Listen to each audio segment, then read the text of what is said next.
doesn't all the way December. It's just fun. How are the roads on the way?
Off when it's snowing.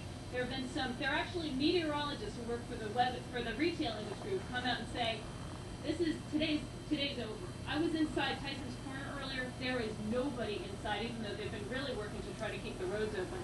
But it's pretty bad. All right, clear major economic impact as well on the storm. Jessica, thanks for that update. Let's go back to Dave Owens at Sibley Hospital with the situation there. How's it looking right now, Dave? Well, Anita, I've actually caught up with one of the volunteers, of course, Sibley as well as other hospitals in the area have been calling out to try to get volunteers because they have to get out somehow and get some of their workers to get in here and try to relieve.